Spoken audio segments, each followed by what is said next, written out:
તો નમસ્કાર મિત્રો, રાજ્યમાં ભારેથી અતિભારે વરસાદની આગાહી કરી દેવામાં આવી છે। 2 ઓગસ્ટથી ભારે વરસાદના એલાન છે। ગુજરાત ઉપરથી બંગાળની ખાડીની સિસ્ટમ પ્રસાર થવાની છે, જેના કારણે રાજ્યમાં ભારેથી અતિભારે વરસાદ જોવા મળી શકે છે। જેમ જેમ સિસ્ટમ આગળ વધશે તેમ તેમ સિસ્ટમ વધુ મજબૂત બનશે। રાજ્યના અનેક વિસ્તારોમાં ભારેથી અતિભારે વરસાદ પડશે।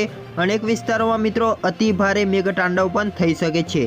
હવામાન જાણકાર એવા હવામાન નિષ્ણાત અંબાલાલ પટેલ દ્વારા પણ આગાહી કરી દેવામાં આવી છે। તેમણે જણાવ્યું છે કે 2 તારીખથી રાજ્યમાં અતિભારે વરસાદ જોવા મળવાનો છે। ખાસ કરીને 2 થી 6 તારીખ દરમિયાન રાજ્યના અનેક ભાગોમાં ભારે મેઘતાંડવ જોવા મળવાનું છે।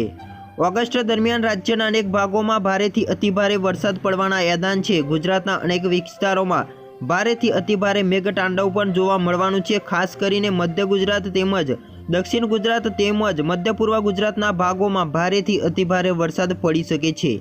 તેમજ મિત્રો જાણીશું કે આજે રાત્રિ દરમિયાન કયા કયા વિસ્તારોમાં વરસાદની શક્યતાઓ રહેલી છે। તે પહેલા જે પણ મિત્રો આપણી ચેનલમાં નવા છે તે મિત્રોને ખાસ વિનંતી કે વિડીયોને લાઇક કરી ચેનલને સબસ્ક્રાઇબ કરી દેજો, જેથી મિત્રો તમને દરરોજના તાજા અને મહત્વના હવામાન સમાચાર ખેડૂત ઇન્ફો યુટ્યુબ ચેનલના માધ્યમથી મળી જાય। વધુમાં જાણીએ તો મિત્રો બંગાળની ખાડીમાં એક સિસ્ટમ બની છે અને આ સિસ્ટમ મિત્રો વધુ મજબૂત બનતી જોવા મળી છે।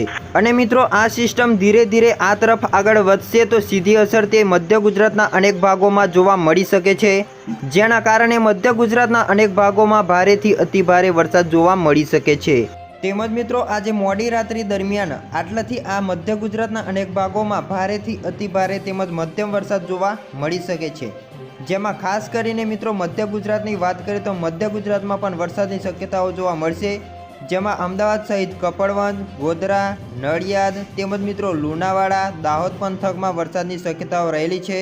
તેમજ મહેમદાવાદ, મહુધા, ડાકોર સહિત અનેક વિસ્તારોમાં તેમજ ગોધરા, આણંદ તેના આસપાસના વિસ્તારો, લુણાવાડા તેના આસપાસના વિસ્તારો અને માલપુર સહિત માણસા તેના આસપાસના વિસ્તારો, હિંમતનગર, મોડાસા આ બધા વિસ્તારોમાં વરસાદની શક્યતાઓ જોવા મળી શકે છે।